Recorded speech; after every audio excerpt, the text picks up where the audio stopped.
விஜய் மேலே பல விமர்சனங்கள் இருக்குது. அதுக்கும் குறிப்பாக உங்களுடைய விமர்சனங்கள் வந்து காட்டமாகவே விஜய் பேரில் இருக்குது.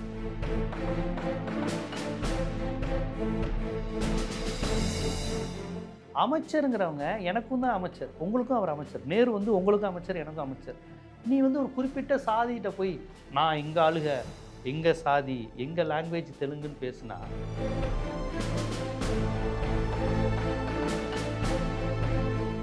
எம்ஜிஆரை வெறும் சினிமா கவர்ச்சி மட்டும் இல்லை, அவர் அரசியல்வாதியாகவே இருந்தார். நாடோடி மன்னன் படம் 1957.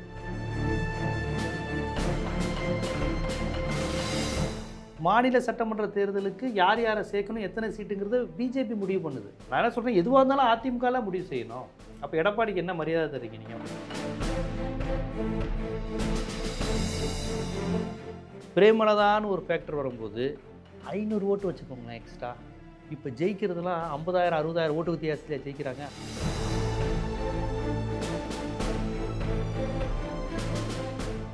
தமிழ்நாட்டிலாம் பல பேர் கலைஞர் படம் வச்சுருப்பாங்க, திமுக அவர்கிட்ட திமுக இல்லை.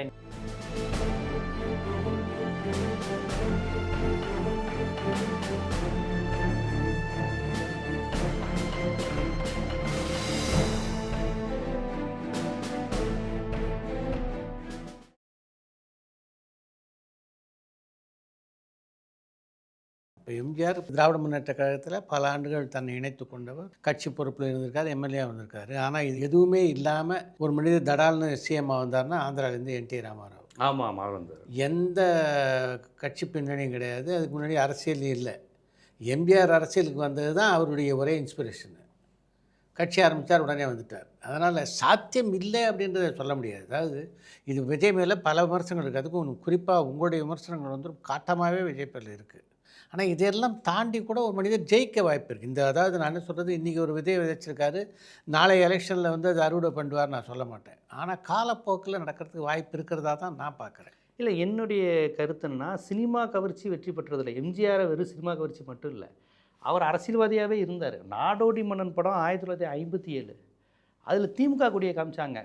கட்சி காங்கிரஸ் கட்சி ஆட்சி, சென்சார் போர்டு பிரச்சனை சந்திச்சார். காங்கிரஸ் ஆட்சியில் ஆமாம், அதை எதிர்த்து பக்தவச்சலம் காமராஜர் ஆட்சியில் திமுக கொடியை காமிச்சு சென்சார் போர்டில் அறிஞர் அண்ணாவை போல் முழங்குன்னு சொல்லி அந்த வரியை கட் பண்ணி திருவிக்காவை போல் முழங்குன்னு நாடோடி படத்தில் இவ்வளவு சந்தித்துட்டு அரசியலுக்கு வந்தாங்க அப்படிங்கிற அந்த ஒரு விஷயம் இருக்குது. இன்னொன்று, ஆந்திரா பேட்டர்னும் தமிழ்நாடு பேட்டர்னும் ஒன்றும் இல்லைன்னு நான் பார்க்குறேன். ஏன்னா அப்படி பார்த்தா நீங்கள் என்டி ராமாராவ் கொஞ்சம் ஓல்டு, இவர் பவன் கல்யாண், இவங்க சிரஞ்சீவி கட்சி ஆரம்பித்தார். மிகப்பெரிய கூட்டம்லாம் வந்துச்சு. எல்லாரும் இவர் தான் செகண்ட் பிளேஸ் இல்லாட்டி ஃபஸ்ட் பிளேஸ்னாங்க. வந்து 3வது இடத்துக்கு தானே போனார். இன்னொன்று, நடிகர்களை வந்து அரசியல் ரீதியாக பார்க்க வரதை விட இப்போ ஒரு சினிமா நடிகர் வந்துட்டாருன்னா எல்லாருமே போய் கொஞ்சம் பார்ப்பாங்க. அதுவும் ஒன்று உண்டு. இப்போ கலைஞரையோ எடப்பாடியோ ஸ்டாலினோ கட்சிக்காரங்க போவாங்க, மற்றவங்க ஓகே வந்திருக்காருன்னு போவாங்க. நடிகருங்கிறப்ப சின்ன பொடுசுலேருந்து எல்லாமே இப்போ பார்ப்போமே நடிகர் வந்திருக்காரு. நான் கேட்குறேன், அஜித் வந்தால் கூட்டம் வராதா? அஜித் இதுக்கு மேலே மாசு இருக்குது. இப்போ மதுரை மாதிரி பகுதியில் பார்த்தீங்கன்னா அஜித்துக்கு வேறு மாதிரி மாசு இருக்கும். படம் வந்து ஃபெயிலியர் ஆனால் கூட அந்த முதல் 2 நாள் தேட்டரை வந்து அநியாயம் பண்ணுவாங்க. இந்த ரெட்டு படம்லாம் மதுரையில் வந்து வேறு மாதிரி ஓடிச்சு. தேட்டரை சீட்டை நுறுக்கிறது, அட்டிக்கிறது வேறு லெவலுக்கு இருக்கும் அஜித்துக்கான ரசிகர்கள், படம் ஃபெயிலியராக இருந்தால் கூட. அதனால் சினிமா ரசிகர் மாசு இருக்குது. நான் விஜய்க்கு ரசிகர் மாசு இருக்குது. ஆனால் இது ஒரு கட்சி பேட்டனாக மாறுமாங்கிறது தான் நான் தொடர்ச்சியாக கேட்குறேன். ஏன்னா எம்ஜிஆர் கட்சி கூட்டத்துக்கு வந்து இந்த ரசிகர்கள் இப்படி பைட்டு கொடுத்து பேசி நீங்கள் பார்த்துருக்க மாட்டீங்க. விஜயகாந்த் கட்சி ஆரம்பித்தார், குழந்தை செத்து போட்டோம், வீட்டில் விஷம் வச்சு வந்திருக்கோம், எங்கள் அம்மாவை அடித்து போட்டு வந்துடுவேன், எல்லாரும் சாகட்டும், விஜய் வாழணும், நான் செத்து போனாலும் பரவாயில்ல. இப்படியான ட்ரெண்டு விஜயகாந்த் கட்சிக்காரங்க யாரும் நான் பார்க்கல. ரஜினிகாந்த் கட்சி ஆரம்பிக்க போகிறேன்னு சொன்ன போய் நான் பார்க்கல. ஏன் கமலஹாசன் கட்சி நடத்திக்கிட்டு இருக்காரு, அவர் கட்சியில் யாரும் இப்படி இப்போ இது பண்ணி நான் பார்க்கல. இந்த பேட்டர்ன் ஆபத்துங்கிறேன். இவங்க தான் நாளைக்கு எம்எல்ஏ ஆக போகிறாங்க, ஒன்றிய செயலாளர் ஆக போகிறாங்கன்னா எப்படி நீங்கள் இது பண்ணுவீங்க? அதுதான் நமக்கு வந்து நம்ம வந்து அந்த இடத்துல அச்சப்பட வேண்டியது இருக்குது. ஒரு ஜனநாயகத்தை விரும்பக்கூடியவங்க அச்சப்பட வேண்டியது. எம்ஜிஆரை பார்த்து அச்சப்பட வேண்டியதில்லை, சிவாஜியை பார்த்து அச்சப்பட வேண்டியதில்லை, சினிமா நடிகரை பார்த்து நம்ம அச்சப்படல. இந்த பேட்டர்ன் நமக்கு பயமாக இருக்குங்கிறேன். ஒரு நாகரிகமான சமுதாயம் அந்த இடத்துக்கு வந்தவுடனே அவங்க பண்பற்ற மாட்டாங்களான்னு எல்லாருக்கும் வாய்ப்பு இருக்குது. அதாவது அரசியலே தெரியாது, ஆட்சியே நடத்த முடியாதுன்னு தான் ஜெயலலிதா பற்றி கூட ஒரு காலகட்டத்தில் விமர்சனம் இருந்தது. ஜெயலலிதா எவ்வளோ திறமையாக, ஜெயலலிதா மாதிரி ஆட்சியே யாரும் பண்ணதில்லைன்ற அளவுக்கு ஒரு காலகட்டத்தில் ஜெயலலிதா முதல் ஆட்சி காலம் கொஞ்சம் விமர்சனமாச்சு. ரஜினி ஜெயலலிதா சண்டைலாம் நடந்த அந்த டிராஃபிக்கு அவங்க அங்கே ரெடி ஆகிட்டாங்க அப்படின்னா தலைமைச் செயலகத்தில் மவுண்ட் ரோடு வரையும் டிராஃபிக் பண்ணி ரஜினி இறங்கி நடந்து போனது, அண்ணாமலை படம் ரிலீஸில் வினு சக்கரவர்த்தியை பார்த்து ரஜினி பேசுகிற டயலாக் ஜெயலலிதா பார்த்து பேசுகிறேன். பொதுவாக 2026 தேர்தலை பற்றி உங்கள் பார்வை என்ன? இல்லை, இப்போ உள்ள சூழலில் பார்த்தீங்கன்னா பாஜக கூட்டணியாக தான் அதிமுக கூட்டணியை வந்து பார்க்குறாங்க. பாஜகவுடன் கூட்டணி வச்சுட்டா அவனே பாஜகவின் அடிமையான்னு கேட்டால் நான் அப்படி சொல்லலை. திமுக கூட்டணி வச்சுருக்கு, அதிமுக ஜெயலலிதாமையார் கூட்டணி வச்சுருக்கிறாங்க. சிதம்பரம் பிஜேபியோட தனி கட்சி ஆரம்பித்து கூட்டணி வச்சார். ஹாரூன் வேளச்சேரி எம்எல்ஏ, அவங்க ஹாரூன் அவர் தேனி எம்பி, அவர் கூட்டணி வச்சுருக்காங்க தனியாக. கூட்டணி வைப்பது அப்படிங்கிற ஒரு கான்செப்ட் போய் இந்த காலகட்டத்தில் பாஜகவினுடைய பேட்டர்ன் எப்படி இருக்குன்னா, கூட்டணி கட்சியாக இருந்து அவங்கள ஒன்றும் இல்லாமல் ஆக்கிடுறாங்க. பீகாரில் பார்த்தோம், மகாராஷ்டிராவில் சிண்டேக்கு என்ன நடந்துச்சு, அஸ்ஸாமில் காங்கிரஸ் எம்எல்ஏ பிஜேபி முதலமைச்சர் ஆகிட்டார். ஸோ இவங்களுடைய இந்த பேட்டர்னில் இன்றைக்கி அதிமுக சிக்கிக்குச்சோன்னு தான் எல்லோரும் பதறாங்க. இப்போ ஏன்னு கேட்டிங்கன்னா, அவங்க வந்து ஒரு கட்சி இபிஎஸ் ஓபிஎஸ் டிடிவின்னு ஒரே கட்சி தான் அது 3 நாளாக உடையுது. உடையிறது ஒரு விஷயமாகுது, சேர்றது ஒரு விஷயமாகுது. அமித்ஷா தேர்தல் பங்கீடு கொடுத்து வர்றாரு, அடுத்த நாள் எடப்பாடி டெல்லிக்கு போகிறாரு. எதுக்கு? இல்லை, கட்சி மாநில சட்டமன்ற தேர்தலுக்கு யார் யாரை சேர்க்கணும், எத்தனை சீட்டுங்கிறது பிஜேபி முடிவு பண்ணுது. நான் என்ன சொல்கிறேன், எதுவாக இருந்தாலும் அதிமுகலாம் முடிவு செய்யணும். அப்போ எடப்பாடிக்கு என்ன மரியாதை தரீங்க நீங்கள்? கட்சியினுடைய அதிமுக பொதுச் செயலாளர் அவர். இப்போ 60 சீட்டு கேட்குறாங்கன்னு தகவல். பாஜகவுக்கு 60 சீட்டு கொடுத்தீங்கன்னா திமுகவுடைய கணக்கு 60லேருந்து தொடங்குதுன்னு அர்த்தம். அதுவும் கரெக்டாக கோவில் தலங்களாக கேட்குறாங்களாம். திருப்பரங்குன்றம், ராமேஸ்வரம், ஸ்ரீரங்கம், இது எல்லாமே ஜெயலலிதா ஏடிஎம்கே ஜெயிச்ச தொகுதி. பாரம்பரியமாக அதிமுக ஜெயிச்சுக்கிட்டு இருக்க தொகுதி. உங்களுக்கு ராம்நாடு அதிமுக, ஸ்ரீரங்கம் ஜெயலலிதா அம்மையாரே நின்று ஜெயிச்ச தொகுதி. இத்தனைக்கும் திருச்சி அந்த பகுதியெலாம் டிஎம்கே பெல்ட்டு, நேரு, டிஆர் பாலு அவங்க ஏரியா, அந்த ஏரியாக்குள்ளே ஸ்ரீரங்கத்தில் அதிமுக ஜெயிச்சிச்சு. அப்படி ஒரு ஏரியா ஸ்ரீரங்கம். அந்த தொகுதி எங்களுக்கு வேணும்னு இப்போ அடம் பிடிக்கிறாங்க. அதாவது என்ன, பிஜேபி எப்படி யோசிக்கிறாங்கன்னா, ஏடிஎம்கே செல்வாக்கான தொகுதியில் நின்று ஜெயிச்சிடணும். இப்போ கோவை தெற்கு வானதி ஜெயிச்சதே ஏடிஎம்கே பெல்ட்டில் தான். அவங்க ஒரு கூட்டணினா 2 பேரும் உதவி செய்வது தான், நான் மறுக்கலை. அப்போ அது ஒரு அட்ஜஸ்ட்மெண்ட் பண்ணுவாங்களே. இப்போ பாமகனா அவங்க செல்வாக்கான இடம்னு கொஞ்சம் பார்ப்பாங்க, கொஞ்சம் மிக்ஸ் ஆகிருக்கிற இடம் பார்ப்பாங்க. அவங்கள்ட்ட நமக்கு என்ன பலன்னு திமுக அதிமுக யோசிக்கும். திமுகவோட சேர்றதுனால நம்ம எத்தனை ஜெயிக்கலான்னு பாமக இப்படி தான் யோசிக்கும், தப்பு கிடையாது. ஆனால் இந்த முறை பிஜேபி அதிக சீட்டுன்னு கேட்குறாங்க. கரெக்டாக ஜெயிக்கக்கூடிய தொகுதி, அதாவது அதிமுக ஜெயிக்கிற மாதிரி இடத்த பார்த்து கொடு. திமுக எதிர்ப்பு நிறையா இருக்கிற தொகுதி, கலைஞருக்கு ஓட்டே போட மாட்டேன்னு சொல்லுவோம், அந்த தொகுதியை கொடு. அந்த தொகுதி என்னவாக இருக்கும்? ஏடிஎம்கேக்கு சார்பாக தானே இருக்கும். தமிழ்நாட்டில் திமுக பிடிக்காத ஒரு தொகுதி ஏடிஎம்கே, அதை எனக்கு கொடுன்னா அப்போ பிஜேபி ஈஸியாக ஜெயிச்சிடும். 20-30 சீட்டுக்கிட்ட எனக்கு வேணும், 35 சீட்டுக்கிட்ட சட்டமன்றத்துக்கு போகணும்னு அவங்க ஆசைப்பட்றாங்க. அது அதிமுக மேலே ஏறி சவாரி செஞ்சு போகணுன்னு அவங்க ஆசைப்பட்றாங்க. அதுதான் அங்கே சிக்கலாக இருக்குது. எடப்பாடி முடிஞ்ச அளவு தம் கட்டுறாராம், அதிக சீட்டு கொடுத்துடக்கூடாது. இப்போ ஒரு மாதிரி கூட்டணியும் இதாக இருக்குது.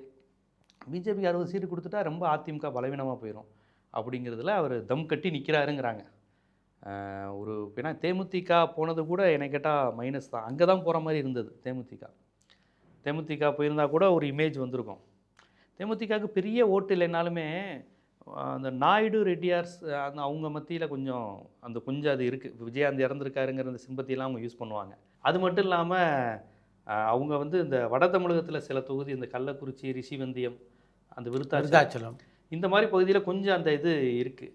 அதனால் பாமக அதிமுக தேமுதிக அந்த தொகுதியில் சேர்ந்துச்சுன்னா வெற்றி பெற வாய்ப்பு இருக்குது. தருமபுரியில் ஏற்கனவே பாமக பெல்ட்டு, ஏடிஎம்கேவும் அங்கே நல்லா இதாக தான் இருந்தாங்க. தேமுதிகான்னு 3 சேரும்போது, பிஜேபி விடுங்க, பிஜேபி அங்கே ஒன்றும் செல்வாக்கு இல்லை, சேரும்போது அந்தான்னு கொஞ்சம் வெற்றி சுவைக்கலாம் அவங்க பாமக எல்லாம். இப்போ அந்த கனவும் போயிடுச்சு, தேமுதிக டிஎம்கேக்கு வந்துருச்சு. இப்போ இந்த நிலையில் பிஜேபியும் நிறைய சீட்டு வாங்குதுன்னா, பிஜேபி குறி வைக்கிறது ஃபுல்லாக சவுத் சைடு தான். சவுத்தும் மேற்கும் ஏற்கனவே ஏடிஎம்கேவோட கோட்டை, அங்கே தான் அவங்க கை வைக்கிறாங்கங்கிறப்ப எடப்பாடி அங்கே இதாக இருக்கிறாங்க. இந்த விஷயத்தை தவிர்த்து ஏடிஎம்கே கூட்டணியில் பெரிய பிரச்சனை கிடையாது. இதை சமாளிச்சிட்டாலே பெரிய விஷயம் அவங்களுக்கு. இதை அவங்க ஈடுகட்டிட்டாலே ஒரு பிரச்சனையும் கிடையாது, அவங்க சமாளிச்சிடலாம். ஆனால் அதை ஈடுகட்டுறது தான் பெரிய விஷயம். அமித்ஷா விடுவாரா அப்படிங்கிறது தான் இங்கே பெரிய விஷயமா இருக்குது. ஒரு 25-30க்குள்ளே முடிச்சுட்டா எடப்பாடி கிங்கு தான். பிஜேபியை நிறுத்திட்டாருன்னா பெரிய விஷயந்தான் இது பண்ணலாம். ஆனால் ஓபிஎஸ் விஷயத்தில் கராராக இருந்துட்டார். கட்சிக்குள்ளே ஓபிஎஸ் வரக்கூடாது, நான் மட்டும்தாங்கிறதுல ஜெயிச்சிட்டார், அந்த விஷயத்தில் ஜெயிச்சிட்டார். டிடிவியை இன்னொரு கட்சிங்கிறதுனால விட்டுட்டார். இன்னொரு கட்சியாக வச்சுக்கோங்க, கட்சி எங்கள் இதுக்குள்ளே திருப்பி அந்த குரூப் வந்துடக்கூடாதுன்னு இது பண்ணிட்டார். இப்போ இதில் அவர் என்ன பண்ண போகிறாருங்கிறது தான் முக்கியமான கேள்வி.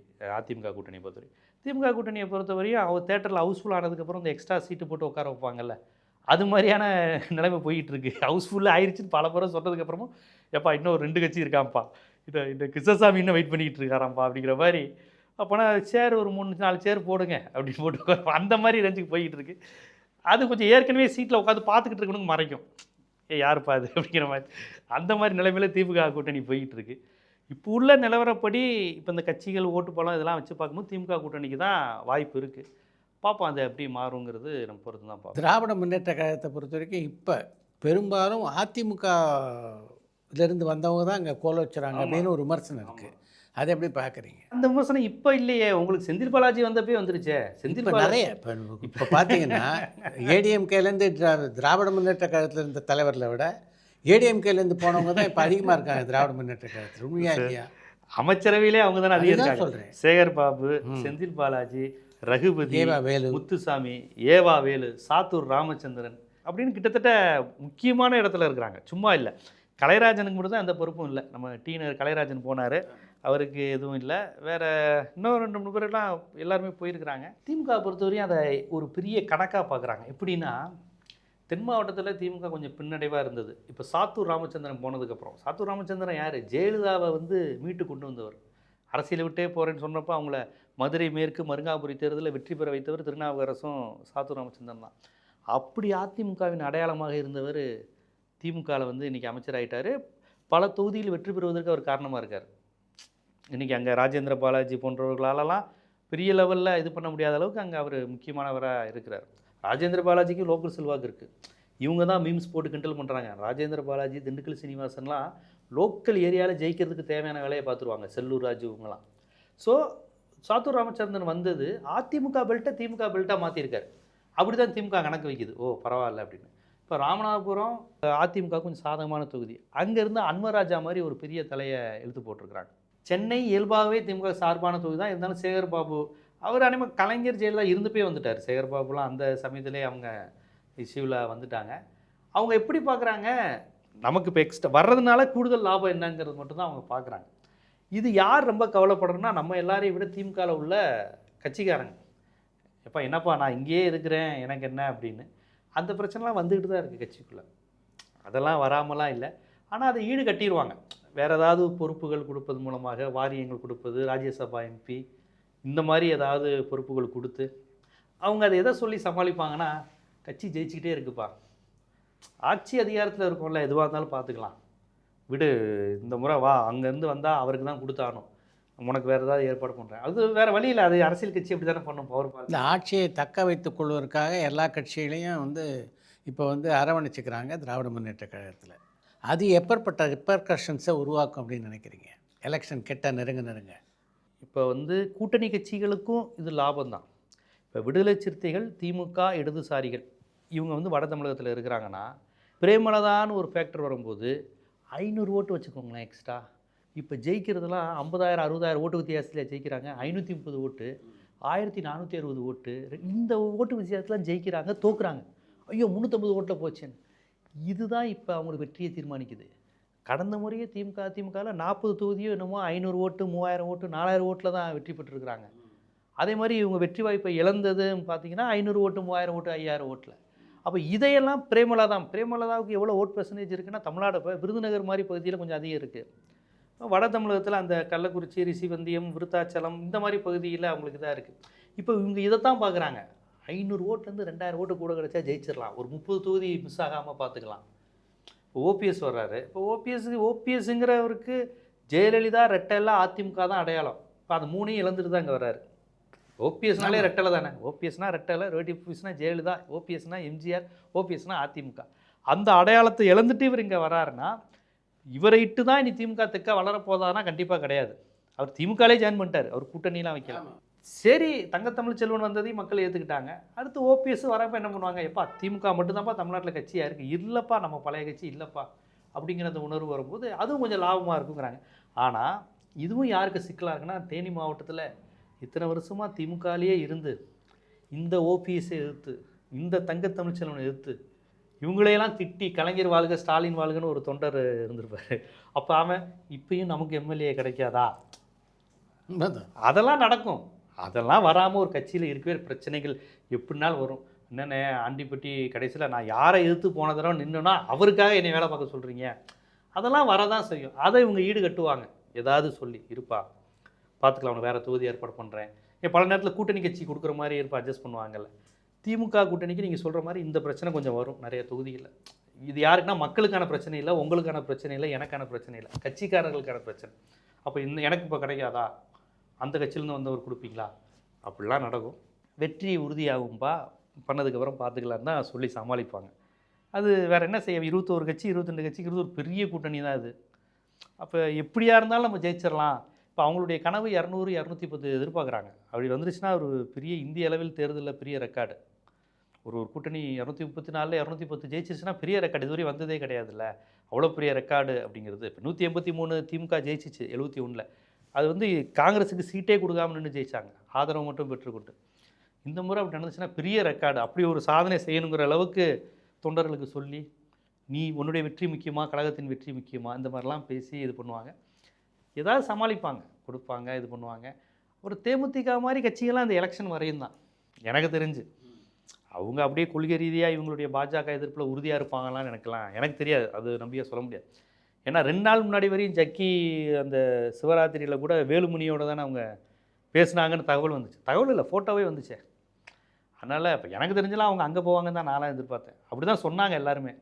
ராஜ்யசபா கொடுத்துட்றாராம், அமித்ஷா 10 சீட்டு கொடுத்துட்றாராம், வேலுமணிகிட்ட பேசிட்டாங்கலாம் சொல்லிக்கிட்டு இருந்தாங்க. சொல்லி வாய்மூல ஒரு நாளில் இங்கே வந்துட்டாங்க அப்படின்னு சொன்னாங்க. இது எலெக்ஷனில் நடக்கும், தேர்தல் நேரத்தில். எல்லாரையும் நம்ம கொள்கை ரீதியாலாம் பார்க்க முடியாது. இந்த நேரத்தில் ஐடியாலஜிக்கலாக ஒன்றா இருக்காங்களா அப்படின்னு பார்த்தீங்கன்னா, திமுகவோட கம்யூனிஸ்ட்டு விடுதலை சிறுத்தைகள் மட்டும்தான் ஐடியாலஜிக்கலாக இருக்கிறவங்க ஓரளவுக்கு. மற்றபடியெல்லாம் ஒவ்வொரு கட்சிக்கும் தனித்தனி கொள்கைகள்லாம் இருக்குது. ஒரு பொது எதிரியை வீழ்த்தணும் அப்படிங்கிறப்ப பாஜக கூட்டணியை நம்ம வீழ்த்தணும் அப்படிங்கிற அடிப்படையில் இவ்வளோ கூட்டணி அவர் அமைச்சிருக்காருன்னு தான் நான் பார்க்குறேன். உங்களை பொறுத்த வரைக்கும் இந்த போன்ற அரசியல் வியூகங்களையும் அரசியல் நிகழ்வுகளையும் ஒரு நடுநிலையாளராக பார்க்குறீங்களா, இல்லை உங்களுக்கு ஒரு சார்பு நிலை இருக்கா? இல்லை, சார்பு நிலை அப்படிங்கிறது நமக்கு கிடையாது. ஏன்னா சார்பு நிலைனா ஏதாவது ஒரு கட்சியில் நான் பொறுப்பில் இருக்கணும், ஏதாவது ஒரு கட்சி ஜெயிச்சா எனக்கு அதில் லாபம் இருக்கணும், அதுதான் சார்பு நிலை. பத்திரிகையாளர்களுக்கு சார்பு நிலை தேவையில்லை. அதே சமயம் நடுநிலைங்கிற கான்செப்ட்லேயும் எனக்கு நம்பிக்கை கிடையாது. அதாவது ஒரு முதலாளிக்கும் தொழிலாளிக்கும் பிரச்சனைனா, ஒரு பத்திரிகையாளர் வந்து இந்திய அரசியலமைப்பு சட்டத்தின்படி அந்த தொழிலாளிக்கு என்ன உரிமைன்னு யோசிக்கிறவன் தான் பத்திரிகையாளர்களை. இவர் நம்மாலா அவர் நம்மாலா அப்படின்னு நம்ம நிற்க வேண்டிய அவசியம் கிடையாது. அந்த நடுநிலையாக ஒரு இருக்க முடியாது. இப்போ பாம்பும் கீரியும் வரும்போது நான் ஏதாவது ஒரு பக்கம் தான் நிற்க முடியும். கீரியும் நல்லது தான், பாம்பும் நல்லதுன்னு என்னால் சொல்ல முடியாது. அது நடுநிலைங்கிற கான்செப்ட்டுங்கிறது பொதுவாக நான் இவரை 10% விமர்சனம் பண்ணிட்டேன், அதனால் இவரையும் ஒரு 5% விமர்சனம் பண்ணுறணுங்கிற அவசியம் கிடையாது. இன்றைக்கி மக்களுக்கு என்ன தேவை? இன்றைக்கி ஒரு மதவாதம் இருக்குது, ஒரு மத நல்லிணக்கத்தை சீர்குலைக்கிற மாதிரி விஷயம் வரும்போது, அதுக்கு எதிராக ஒரு வலுவான கூட்டணி வரும்போது, இந்த கூட்டணியில் ஊழல் இல்லையா, இந்த கூட்டணி அன்னைக்கு கூட்டணி வைக்கலையா அப்படின்னு பேச வேண்டிய அவசியம் இல்லைங்க. இன்றைக்கி எது பிரச்சனையோ அதை நம்ம பேசணும், எது தேவைங்கிறத சொல்லணுங்கிற. ஒரு பத்திரிகையாளராக வரலாற்றில் என்ன நடக்குது ஏது அப்படிங்கிறத நம்ம சொல்லணும். இது தீமை அது நன்மைங்கிறத விட இன்றைக்கி எலெக்ஷனுங்கிறது என்னது, இதை விட இவங்க பெட்டருங்கிறது தான் எலெக்ஷன் தொடர்ந்து இருந்திருக்கு. மக்களே அப்படி தானே யோசிச்சிருக்காங்க. திமுகவை முழுசாக ஜெயிக்க வச்சவங்க அடுத்த தடவை அதிமுக ஜெயிக்க வச்சுருக்காங்க. திமுக ஓட்டு போட்டவங்க தானே திருப்பி அதிமுக தமிழ்நாட்டில் ஓட்டு போட்டிருக்கிறாங்க. ஆமாம். அதனால் மக்கள்கிட்டையும் நடுநிலை, யாருக்கும் நடுநிலைங்கிறதும் சார்பு நிலைங்கிறதும் இல்லை. கட்சிக்காரங்க மட்டும் தான் அப்படியே இருப்பாங்களே ஒழிய, கட்சிக்காரங்க மட்டும் ஓட்டு போட்டு எந்த கட்சியும் தமிழ்நாட்டில் ஜெயிச்சது கிடையாது. தமிழ்நாட்டிலாம் பல பேர் கலைஞர் படம் வச்சுருப்பாங்க. திமுக கிட்ட திமுக இல்லை, எங்கள் அண்ணனுக்கு கவர்மெண்ட் ஜாப்பு கலைஞர் ஆட்சியில் தான் கிடச்சிச்சு அப்படின்னு. எம்ஜிஆர் ஆட்சி தான் இது கிடச்சிச்சு, அதனால் எம்ஜிஆர் படம், இப்படிப்பட்ட ஆட்கள்லாம் இருக்கிறாங்க.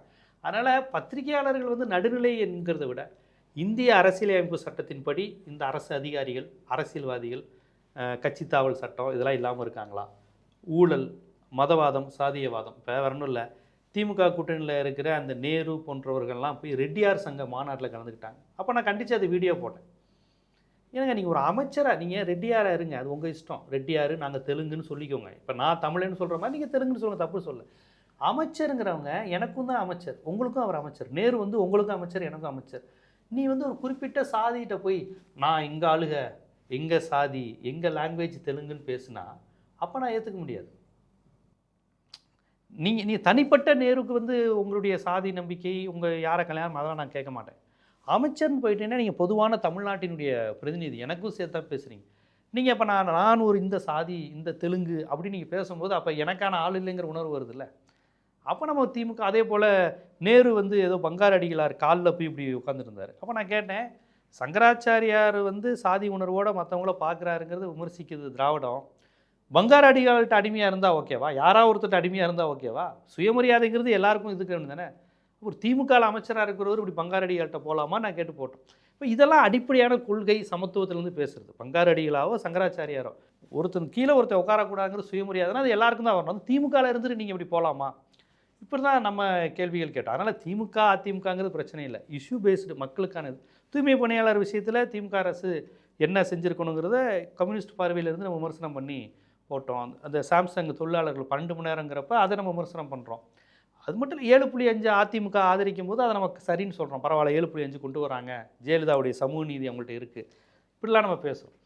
அதை தாண்டி நம்முடைய கருத்து என்ன அப்படின்னு பார்க்குறப்ப பாஜகவா திராவிடமா, சமூக நீதியா மதவாதமா, இப்படிலாம் பார்க்கும்போது நம்ம ஏதோ ஒரு பக்கம் நிற்க வேண்டியது இருக்குது. இல்லைங்க, இது ஆபத்து, இது நமக்கு தேவை அப்படின்னு தான். அதனால் நம்ம இப்போ எந்த தேர்தலையும் நம்ம பரிபூரணமாக இவர்கள் வந்தால் நாட்டில் எல்லாம் அப்படின்னு நம்ம, அது உலகத்தில் எங்கேயுமே அப்படி ஒரு தேர்தல் நடந்தது கிடையாது.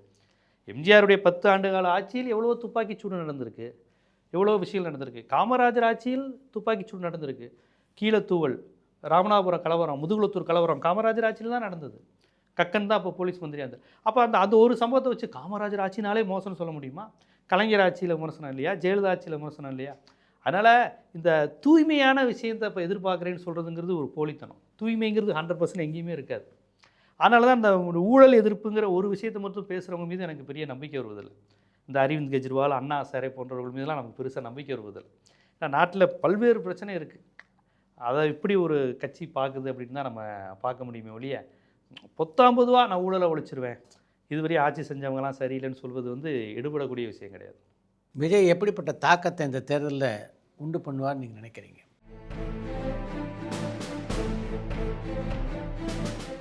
விஜய் படத்தை நானும் ரசித்து பார்க்குறவன் தான். நான் விஜய், அஜித் எல்லார் படத்தையும் பார்ப்பேன். அப்படி ரசித்து பார்க்குற நீங்கள் விஜய் பற்றி சொல்லும்போது ஒரு 57 வயது கழவனை வந்து பார்க்குறதுக்கு போகிறாங்கன்னு ஒரு விமர்சனம் பண்ணுறீங்க.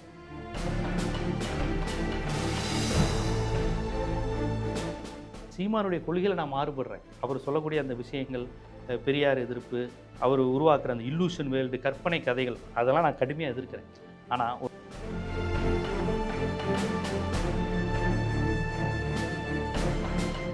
இந்த தேர்தலில் 15லேருந்து 20% வாக்கை வந்து விஜய் பெற்றார் அப்படின்னா நிச்சயமாக அரசியலில் ஒரு பெரிய சக்தியாக அவர் உருவாக வாய்ப்பு இருக்கு இல்லையா?